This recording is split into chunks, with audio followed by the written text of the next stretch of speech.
Hey out there. So I'm coming to you live from Kingsburg, New Jersey. I'm at a house that's vacant and I got the code off of a realtor today to get on the inside. One of the benefits of having my license is getting onto the MLS, seeing properties that come on the market the same day, and then also being able to get inside a house. I never used to be able to do that before I got my real estate license. So anyway, let me take you for a little tour. This is the exterior. It's sitting up a little bit. It's in a flood zone. I'll go over that more in detail in a little bit. This is a side view. It's got a deck. The property runs from street to street. And it's got a little bit of a yard. It's got a park back there. And this is the back of the house. I was gonna say Kingsburg is up and coming, but I don't know if I believe that. I guess I believe it, but it's just not moving that fast. So up and coming, it has the potential to be an up and coming town. It's on the water, it's on the Raritan Bay. I think it would be considered a part of the Jersey Shore. As far as a comparison to values in New York, it's still affordable to live here. I think a lot of people are tempted that are coming from North Jersey or New York or some other expensive areas, and they see the prices here in Kingsburg and they get their hopes up. I don't want to say anything negative about Kingsburg. My first job was here at an arcade on the boardwalk. I think I made 75 cents an hour giving people change to play the video machines. But like I said, I was able to get inside this house. The house is for sale for $230,000, and one of the things I love about real estate is it's almost like I'm a voyeur when I come inside a house, like to see what people have done to the house, how people have lived and things like that. It's just interesting to me. So let me take you for a little tour.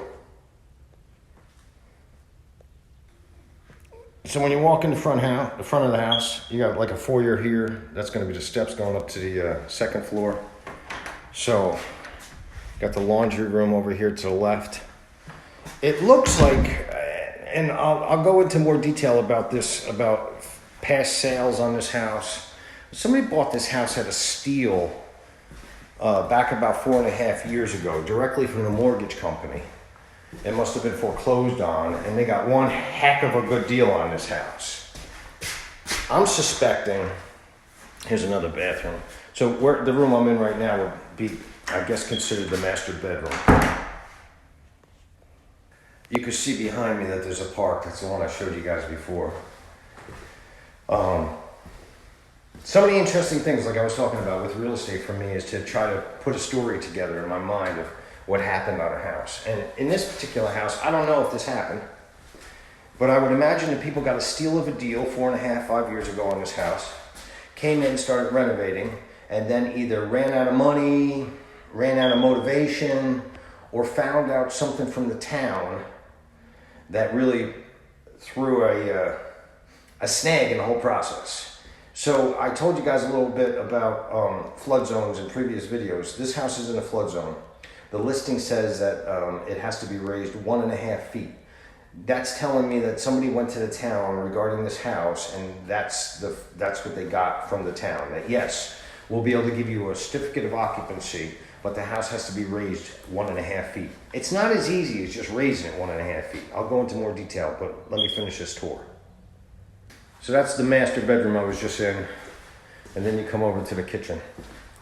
And I would imagine anybody seeing this video or anybody that came into the house would say, we got to do something with this kitchen.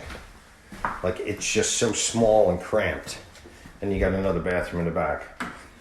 The nice thing about this house is that there's 3 bathrooms. Well, let me tell you about this kitchen. I don't know. There's not that much room to work with. Can you take down that wall over there, move that sink? You may be able to. That would be one solution. But where the staircase is going up, you're limited in space there. So the kitchen would need some work. I was never under the impression that the price that this house is going for is something that I would be able to go for. Because at $230,000, I think it's overpriced. But to have to lift this house 1.5 feet, like I said, it's a little bit more complicated than just lifting that house 1.5 feet. You got to get a structural engineer in here to make sure that the existing foundation could support the lift. If it can't, That adds a lot of money to it. You gotta take down this foundation, you gotta put new footings, you gotta build from scratch. It gets expensive. And I'm not an expert in that area, by far. I've tried to get some information about lifting houses and things like that, but I've never gotten any solid answers. I've never really pursued it either, so I guess if I really was really interested in it, I could get more info. If somebody's interested out there, they could reach out to me and I'll look further into it. Let me show you a tour of the upstairs. All right, so we're going upstairs. So I was starting to say before, so the people came in and it looks like all the walls are painted. I'm not sure if these floors are new or not. This is that cheaper Pergo stuff that I don't know if people are still putting down, but downstairs it was new flooring. You got another half, actually a full bath up here. A little shower over there. That would have to get some work done to it. And this is considered a 3-bedroom, 3-bath. So they would just, I guess, call this a bonus room. I'm thinking it's about 6 feet by 9 or 10 feet. And then you got another bedroom back here. Now, the ceiling's kind of low. And that's not really a closet over there. It leads to the, I'll show you. So, I'm not into coming into a house and disparaging the people that own it or the house itself. I'm really not a big fan of when people do that, so I try not to do it. This is another bedroom up here. When I see the price that the people that own this house got it for about 5 years ago, I don't know if it's a tinge of jealousy or envy or something, but I'm like, holy cow, you got it for, yeah, that low. Now, when I go into make an offer on a house, I take that into consideration, what the people bought it for, what maybe I think that they put into the house, and I take that into consideration with my offer, but I don't say to them, hey, listen, I know you got that house for X amount of dollars, and as a result of that, I'm going to give you this. That was me trying to do a, New York or Staten Island, or even New Jersey kind of accent. It doesn't work if you come in like that, because people have done that to me.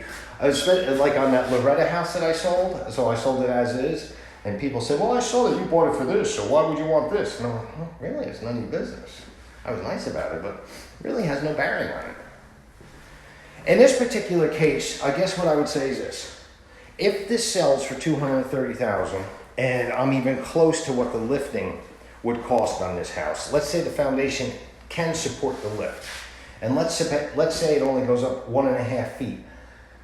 I'm going to throw, $30,000 out there for that. So let's say $30,000 for that, because you got to move some lines and do some other things, and you're going to have to do something with that kitchen, right? I'm thinking if you want a decent kitchen, you're in Kingsburg, so you can't go all out with the kitchen, but you're going to have to make it livable at least. So you're going to throw in, let's say a modest amount of $15,000. New cabinets, blow out a wall, new appliances. So you're up to 45 right there with the lift in the kitchen. All the bathrooms can use some sprucing up. They don't have to be, you don't have to have one of those bidets in there. However, you do want to make it so it's clean for when you go in there to, let me show you. Like this would be considered the master bath. And it's got potential. Can you leave the shower, clean it up, make it sparkly white? I think you could. So I don't think you have to replace that shower. I mean, I probably would, but you don't have to. You're going to want to do something with that floor, though, and that saddle. So let's just say in this bathroom, any other bathrooms, you're sprucing them up. Let's give a modest $5,000 for all 3 of the bathrooms that you're sprucing them up. Painting, maybe new vanity in one of them. So what are we up to? We're up to $50,000. That deck and the yard, let's just throw another $1,000 out there. You're going to spruce it up with with some paint and some a little bit of landscaping. And let's just throw another $4,000 out there. That everything else is okay with this house, let's just assume. And you throw another $4,000 because you want new floors upstairs and you want some other stuff. So what are we up to? We're up to 25, 40, 45, let's say $50,000 off the top of my head. and $230,000 purchase price. So you're at $280,000. Not a bad deal if somebody wants to move into the house.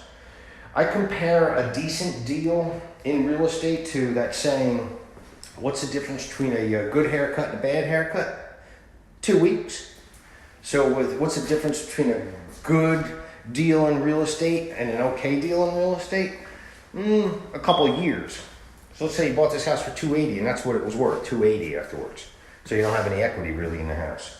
Give it a couple of years and you'll build some equity. That's coming from a point of view that somebody's going to buy this and live in the house, and they're going to get premium financing with an FHA loan or conventional loan, and they're going to live in it, and their mortgage payment's going to be modest. Because if you lift it, if they're correct, if you lift it 1.5 feet and you abide by FEMA's guidelines, you might not need flood insurance on this house, which is going to make it even more affordable. The taxes on this house, I think, are less than $5,000 a year. They'll probably go up a little bit after you renovate it and lift it, but still. So you can be in an affordable house and in a couple of years start getting some equity. Now me as an investor, I'm thinking about negotiating. That's as soon as I saw the price and I ran the numbers and I saw what the people got it for less than 5 years ago, I start running numbers like, I wonder what the minimum is that they would take on this house. Or what's the minimum, what's the maximum I could buy it for and still be able to sleep at night? For me, I don't think I'd be able to spend more than $150 max on this house. So anyway, if you're interested in this house or anything else in Kingsburg or Union Beach or Keyport, let me know. Till next time.